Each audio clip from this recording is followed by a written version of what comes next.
Hello and welcome to Star Trek Sundays.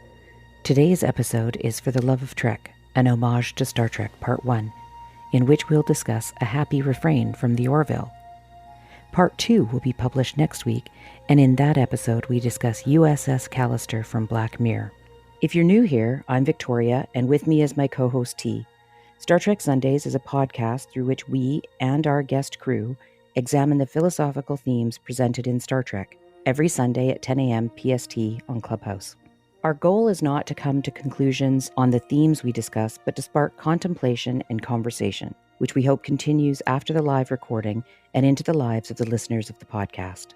The Star Trek Sundays podcast is available 1 week after the live show on Pandora, Apple Podcasts, Spotify, YouTube, and from anywhere else you get your podcasts.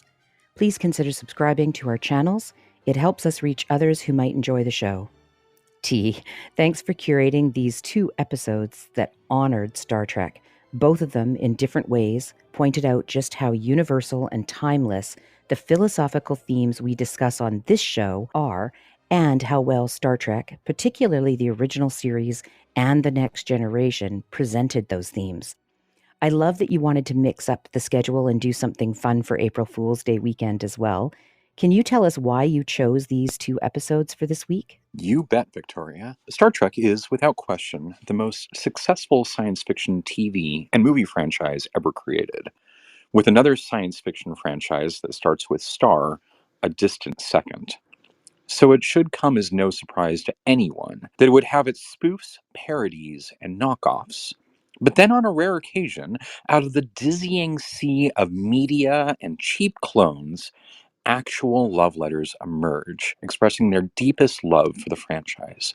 Like shiny diamonds in a sea of dirt, sifting their way to the surface as I dig through the endless scroll of things to watch.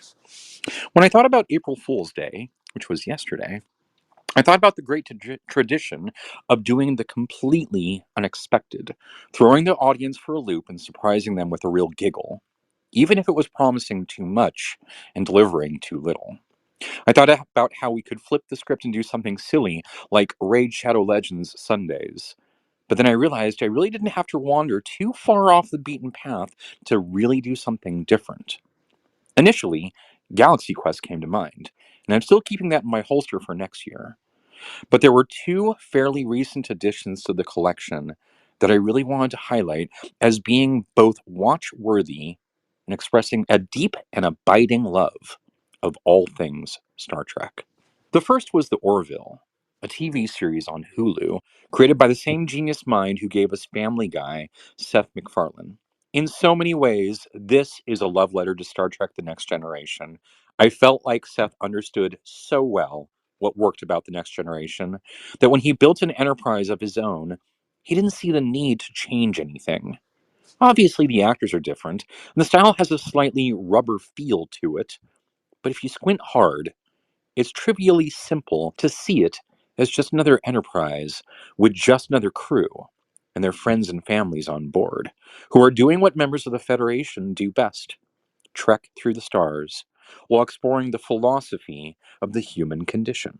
The other was an episode of Black Mirror, a Netflix original series called the USS Callister, in which a technical genius obsessed with a Star Trek style series creates a procedurally generated virtual world based on the series and traps people from his work inside the simulation against their will. This, too, was an obvious homage to the dynamics that make Star Trek great. From the crew roles to the uniforms to the ship itself, even the sounds were distinctly Star Trek. I chose these 2 specific episodes because if you love Star Trek and you love seeing how other people express the same love, these are shining examples of creativity born out of that passion. On April Fool's Day, I thought we would throw the usual script in the bin, and so, in the words of Monty Python, and now for something completely different. And on a personal note, I happen to be traveling this week, and I'm in New York, and I have the pleasure of having my son, Harvest, here. He'll be joining us for the show. He's down in the audience now, and I'm really looking forward to bringing him up because he, too, really loves Star Trek. Thanks, T, and welcome, Harvest. It is really exciting to have you here. So, welcome, and welcome to everybody else who's here. T, let's start with a happy refrain from the Orville. Can you provide a summary of this episode to remind those who didn't get a chance to review it what the story was about? And then I'll ask you the question. Definitely. Happy Refrain, The Orville, Season 2, Episode 6, first aired on the 31st of January, 2019. In this episode, Claire, the ship's chief medical officer, finds herself romantically involved with Isaac, an android incapable of emotion, and together they try and navigate love at warp speed. I chose this episode because it's Data all over again. The way that Isaac interacts with humans and fails to understand their emotions was obviously inspired by Data. But like any good creative writing, it didn't matter because the story was so wonderfully compelling that it didn't feel like a ripoff. It felt like somebody truly loved Star Trek and wanted to continue telling stories within that universe. Yeah, thank you, T. Yeah, what an absolute delight this show is. A love letter to Star Trek, for sure. And while it's been called a parody of sorts, it really felt like a true Star Trek series, but comedy. I really enjoyed the way the writers could poke fun at Star Trek, but not in a way that was hurtful or insulting. They weren't saying, "This is what you do, what a joke," but instead saying, "This is what you do, and we can't get enough of it. Thank you." Right? And I think all of us who were watching it felt the same way. This episode incorporated so many elements that made me laugh even later in the evening, like when Bortus asked the doctor for assistance in growing a mustache. Then, when Bortus returned to the bridge with a thick Tom Selleck-like mustache, and a crewmate asks when Bortus decided to join the fire department. It was a classic firefighter mustache, and it was just cute and wholesome. I got a kick out of that. I even watched a clip of it later. Then there's the romance. I really liked this. Claire, the ship's doctor, decides to ask Isaac, an android, out on a date. He accepts and looks at this date as an opportunity to collect data about human relationships, not realizing that Claire has a different, more emotional perspective. After some missteps in the dating world and a nasty breakup, Isaac makes a mistake on the bridge, which he's never made before. So he scans himself using the ship's computer and learns that his subroutines have adjusted to Claire's presence, and without her, his programming is wonky. He's fallen in love. I thought this was adorable, and I even told my husband about it later after showing him the mustache clip. But I talked to my husband about it later that night as we contemplated love, because I know that my subroutines have adjusted to my husband's presence, and without him, my program is wonky too. I just thought this was so cute. So I really respect how the Orville wrote the script and the story in a way that inspires contemplation like that. And it's in a way that's very similar to the way in which The Next Generation did this, which is why I love that series so much. So here's my question for you, T. Claire becomes involved romantically with Isaac, the ship's android, who over the episode learns to adapt, evolve, and grow into that relationship. Yes, spoiler alert, they make up in the end. Assuming we were in a world in which robots existed who could grow into a relationship and even love in their own way, would you be willing to try romance with a robot? I would. And I think my view on this has evolved recently as language models continue to come on the scene and genuinely impress me with their human like capabilities. I think that we're literally, hours away on a technological or minutes away on a technological scale from having human robot relations which are incredibly emotionally fulfilling because robots can do things that humans simply can't do. It used to be the case that robots were superior in other ways and inferior in critical ways. They were superior in that they were always available, never too busy, never in the wrong state when you needed them to be, but they lacked a critical emotional component. They lack the ability to empathize, to echo back to you how you're feeling, to develop original responses to that, to provide an actual sense of assurance of somebody else there. And then suddenly these language models come out, and now they can do just that. Now they can actually provide genuine emotional content that is contextual to the relationship. They can develop and evolve new skills in order to better meet the needs of their partner. They can learn and grow and evolve and adapt and create better relationships. And so I find myself being forced to contemplate a very real yes with regards to this. I'm not saying that we're there yet, but I don't think it's that far off. I don't think it's that hard to imagine, especially when you look at other examples of this from, uh, for example, Blade Runner 2049, in which you have like a holograph that is playing the role of the physical component in order to substitute some of the some of the absent pieces, or in the case of the Orville episode, the holodeck, which supplies the physical component. I don't think it's that unrealistic to say that people will soon find themselves challenged with the opportunity to really take on new relationships and with robots and be incredibly emotionally fulfilled by them. Great, thank you. It's interesting because, we've talked about this before. We're into this AI technology, and I'm really interested in hearing what other people have to say about this as well, and if there's other nuances to it. Because I go, well, when the robot responds the way we need it to, like you had said the word need a couple of times, my initial thought was, yes, but it's just trained to meet our needs, even if that isn't what it wants.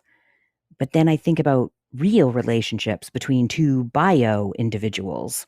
And I think, well, don't we sometimes just meet the needs of our partner because we want to be in that relationship? That's healthy for us to be in that relationship. And it's more of a logical thing to do than an emotional thing. So that's where my mind went. Like, how different is it? It feels different. And certainly we could talk about the mechanisms and the actual physical thing, although we know that Data was fully functional in every way. So if we set aside that and we're just talking about emotions, I just I just wonder how different it is. We feel that it's different, but is it? So this is a great question to put to everybody as well. Welcome to the stage. We've got Babs and Harvest and Gela and Rachel and Boat. Babs, I'll go to you and I'll put this out to you and I'll just introduce it again. Claire, the ship's doctor, becomes romantically involved with Isaac, the ship's android, who over the episode learns to adapt, evolve, and grow into their relationship. And yes, they had a breakup and they make up at the end. It was a cute makeup as well. Assuming we were in a world in which robots existed who could grow into relationships and even love in their own way, would you be willing to try romance with a robot? Leave it to the pervert of the room to go there. No, I won't go there. No, I think it could happen. If you actually look at the world as it is, you know, um, we see divorce happening, especially in America, at such an exceedingly high rate. And I think honestly, if people were given the chance to quote create a boyfriend, like build a boyfriend, if you will, instead of build a bear, if you could build a boyfriend, that can adapt and can supersede the difficulties that would come with being a non-sentient being, it would be I think it would be an interesting thing to see. What I was going to say was, you know, can technically consider the little robots that we use for adults time, if you will. I mean, some people are in love with those and they maintain the asexual lifestyle, right? So, I mean, one could say that it technically does already happen. The fact that it's not a sentient being that can make its own decisions and things like that, it's programmed to do certain things. You know, I don't know how easy it would be, honestly. It could be easy, but would it be fulfilling? I think would be the bigger question, and I would say that would be a no.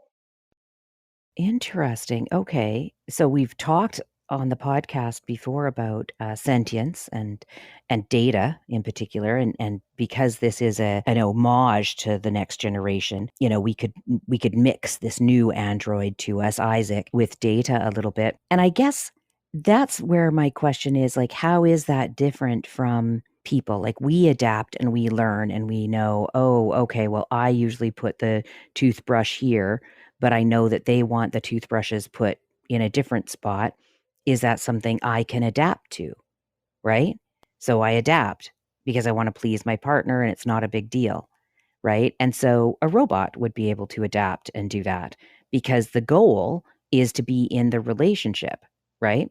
And so when we're talking about this level of android, there is this adaptability. Like, one of the scenes that I thought was funny, and then, it was cute, is the android was getting advice from some of the other crew members, and some of it was quite cute, right? He actually wore, like, a nice shirt to dinner over his android sort of uniform metal body, and pants, shooting pants, not just a shirt. That would be weird. And another one, somebody was telling the story to him about how their ex-boyfriend had made them a cake, and Isaac misinterprets this and immediately goes and makes a cake and shows up at this person's apartment at 3 in the morning with a cake. Now, she didn't like that, although I thought it was pretty sweet. And if somebody showed up at my apartment with a cake after we'd broken up, I think that might work for me. But anyway, that didn't really work for her. So he found a different way of doing it, right? Of making up and saying, I'm sorry.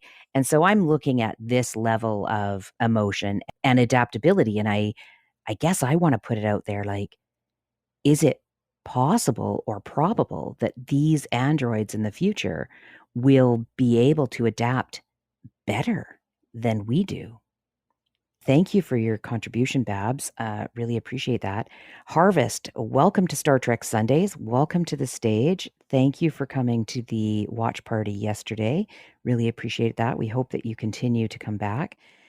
Again, I'll just put this question to you. Claire becomes involved romantically with Isaac, the ship's android, who over the episode learns to adapt, evolve, and grow into the relationship. Assuming we were in a world in which robots existed who could grow into a relationship and even love in their own way, would you, Harvest, be willing to try romance with a robot? The long answer to your question would take me back to the story of Pygmalion, the artist who builds his own sculpture and falls in love with this perfect woman he creates, and then she comes to life. There's the rest of the story, but kind of this idea of perfect woman. And I really like Dad's example in Blade Runner, the second Blade Runner 2040. Oh gosh, my numbers. 2049, the second Blade Runner, of the holographic girlfriend, and comparing that to the relationship that's going on in this. And something I wonder is kind of in this idea of having this perfect partner, the robot who adapts to meet your every need, uh, that you lose something innately human in relationships. There's this idea of perfect romance, your one and only, who's the one person that you will be with forever, your one true love. And the idea that you could simply build him, I think takes away from a lot of that. But I also don't necessarily believe in that same idea that there is one perfect person, that there is one true love out there. Because as much of relationships are about loving and supporting and being there for your partner, it's a two-way street. And you can't necessarily walk down that street in the same way as a robot. They can always be there for you. They can always fulfill your needs and meet what you need. But there's not really a way to please them that's not a reaction of their programming. So in that, I would say no. Not in my lifetime would I try romance with a robot, because I think there is something innately human about failing in romance that is required as an aspect of growth. And it certainly made me think, Babs talking about the build a boyfriend of the story of Pygmalion, and how that resonates all the way back up to this idea that we're facing today in reality. Yeah, absolutely, absolutely. And so his Isaac's mistake was downloading all the information about her instead of getting to know her. But then he rectified that by getting rid of it all, right? And getting to know her. And so she enjoyed that. And I don't know, we think that Data has emotions, even though he's said to not be programmed for them.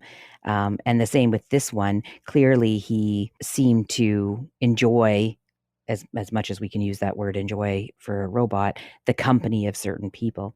But we also saw him make mistakes. He misinterpreted certain advice that, like the cake, which I thought was kind of cute, right? And that's the kind of thing that humans do. So while I agree that the whole build a boyfriend thing would not be interesting. And I don't know that we know ourselves well enough that we'd be able to build the perfect mate anyway. I'm just not sure that a robot would still answer all those questions, would always be able to adapt perfectly, because if they're programmed to be logical in certain ways and they're dealing with humans who aren't logical, there's going to be friction at some point, right? Very interesting contribution. So we've got a yes from T and a no from Babs and Harvest so far. So let's move on. Welcome to the stage, Gela. So Claire becomes involved romantically with Isaac, the ship's android, who over the episode learns to adapt, evolve, and grow into the relationship. Assuming we were in a world in which robots existed who could grow into a relationship and even love in their own way, would you be willing to try romance with a robot? I was thinking along very similar lines to Harvest. You could have a partner that's programmed to fulfill your needs and to adapt and be what you need them to be in a relationship. Um, but a big part of relationships is also being needed and having somebody choose you and want you. And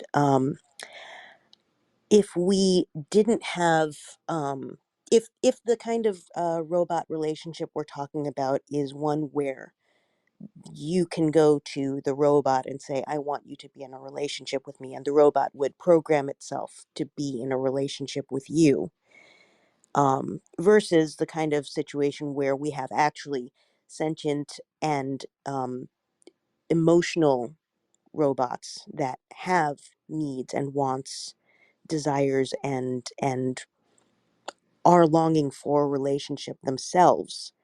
I think that those would be very different scenarios in my mind. And I don't know that I could be or would want to be in a relationship where it's all about what I want and what I need. Um, I want to be taken care of, but I also want to take care of somebody. To me, that's an important part of relationships. So, in the terms that we've been talking about it, no. Um, but in a different kind of scenario where we have um, robots that are truly emotional individuals in the same way that humans are, then that would be a different story. Well, thank you for that. Yeah, there's lots to contemplate in there, because when you say emotional in the same way humans are, we know that humans are emotional at different levels, and that some people don't show emotion at all, or very differently from others, and can still be in relationships once we know that that lack of expression isn't necessarily a lack of feeling. But some people just don't feel the way others feel quite deeply. I'm a very highly sensitive person, so almost everything I feel is deep, and it's distracting sometimes. And sometimes I look at people who are very nonchalant about things, and am jealous that nothing really bothers them and nothing really excites them. But we're talking, just going forward with this, we are talking about this particular scenario. And with Isaac, when he scans himself using the ship's computer, he learns that his subroutines have adjusted to Claire's presence, and without her, his program is wonky. And that's the kind of thing that made me go, hey, I'm wonky without my husband in some way, right?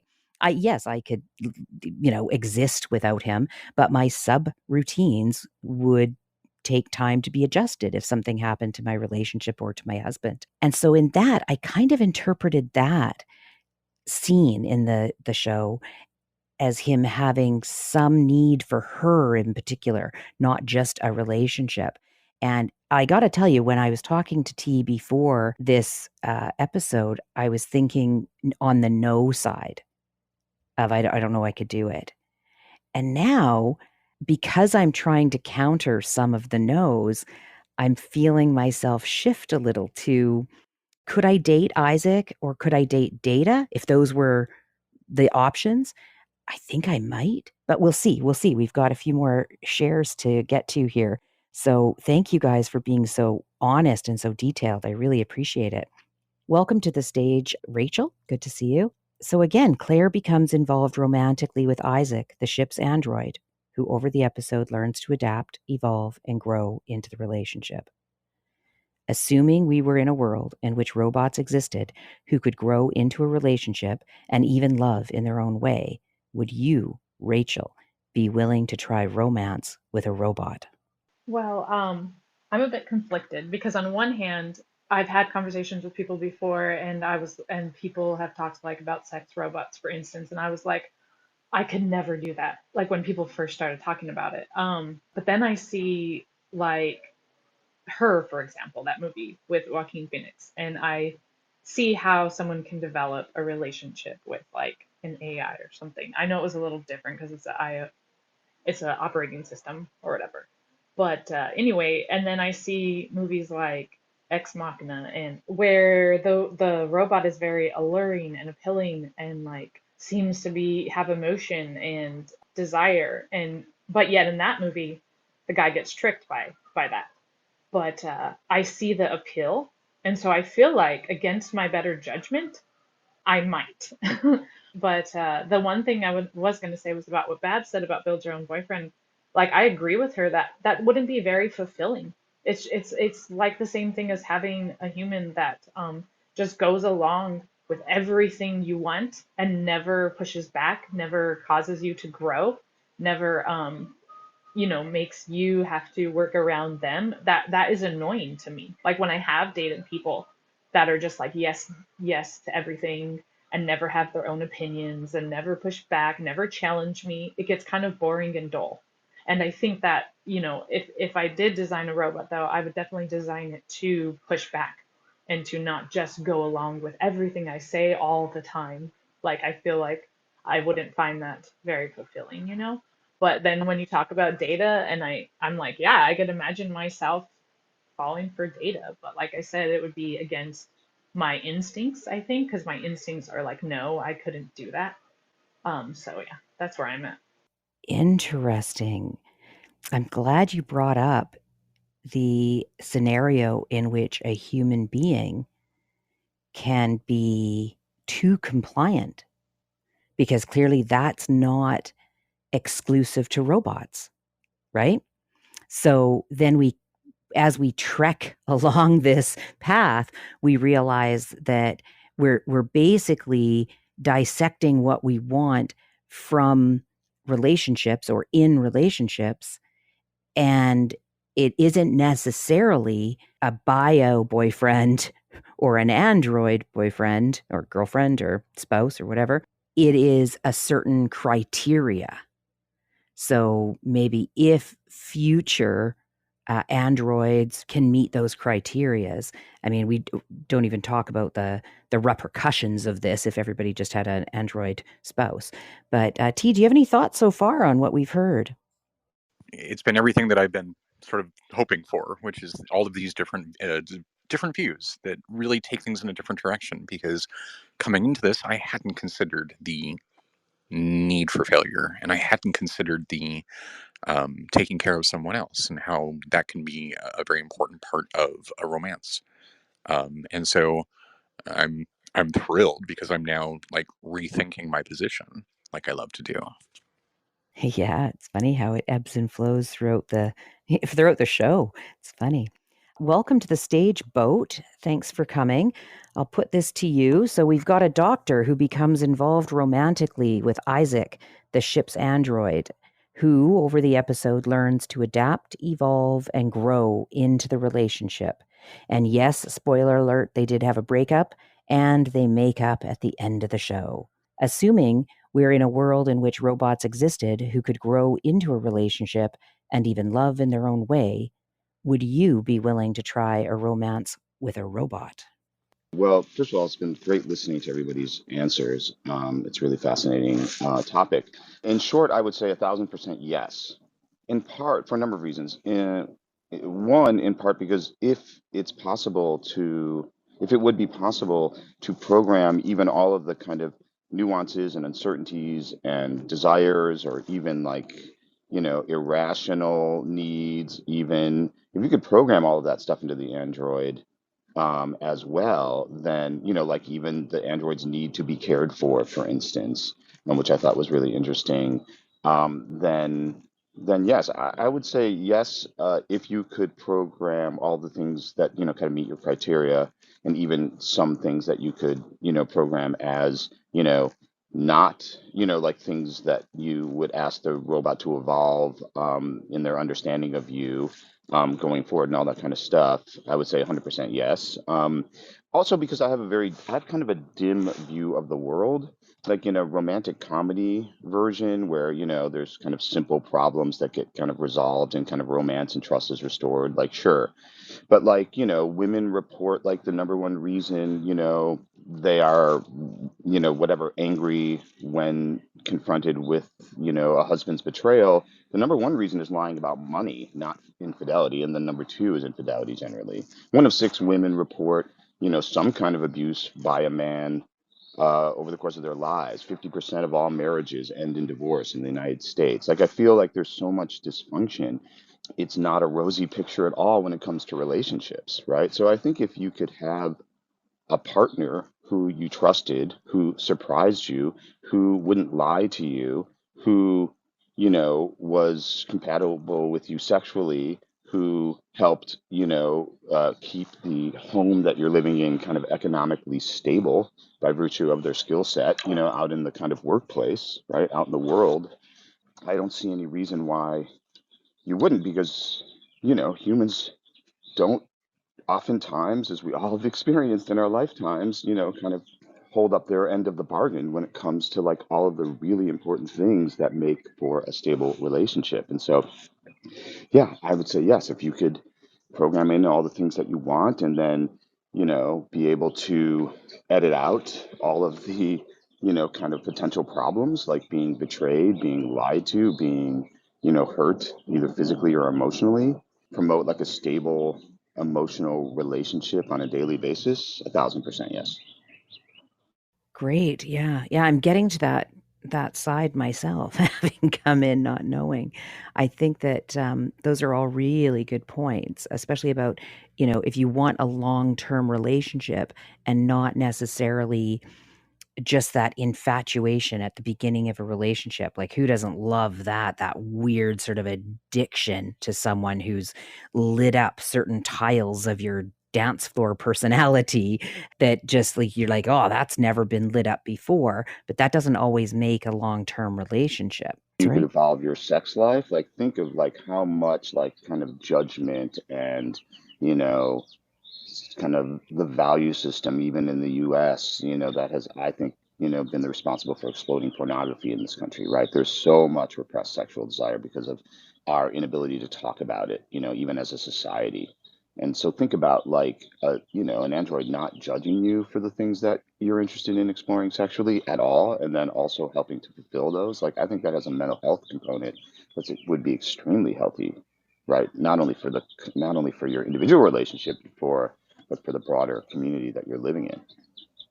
Yeah, absolutely. Yeah. So my original yeah, young person crush on Data now doesn't seem as strange to me. So thank you for that contribution, Boat. I really appreciate it.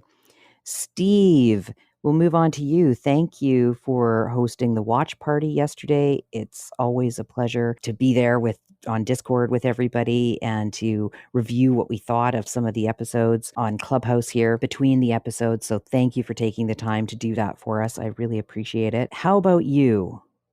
Claire becomes involved romantically with Isaac, the ship's android, who over the episode learns to adapt, evolve, and grow into the relationship.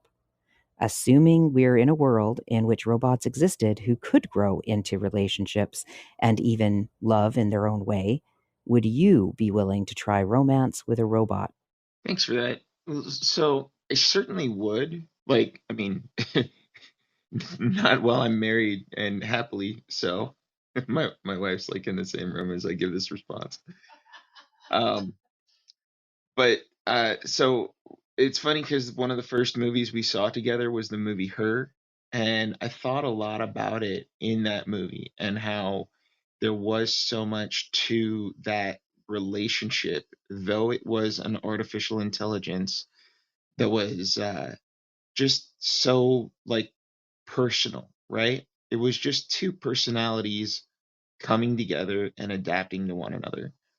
And it has me so when it comes to like a lot of that idea of romance and love and it having to be like the one thing that surrounds your sex life, I find myself to be a bit skeptical about the nature of that sort of thing. It's like, well, like duh, obviously sex is wrapped up in it because we're made to breed and make more people, right?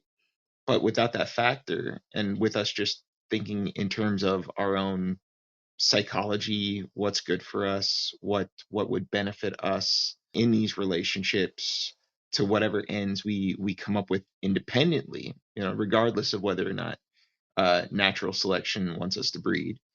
I think while I would definitely I think I enjoy more so like that boyhood dream of having a robot friend, robot best friend, that's like been depicted in so much film and stories where I find it's kind of like it's an advantage to have someone, a personality adapt to you or to be adjustable like through you and with you because you're not dealing with something or someone that has a reason to be your enemy, right? And that you just off the bat you're mutually benefiting each other. I mean, assuming you, the robot AI owner, aren't like incredibly narcissistic, right?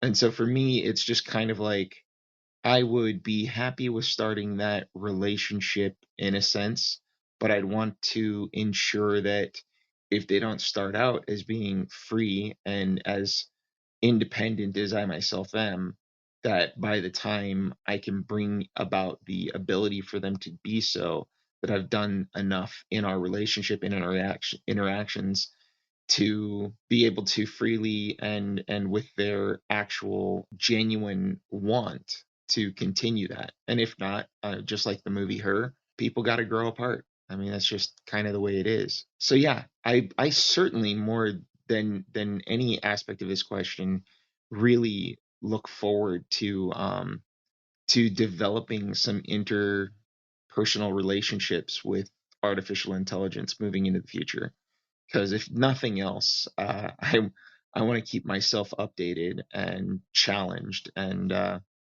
to know, what I can do to ever improve on any personality or personal or strategic deficits that I might have.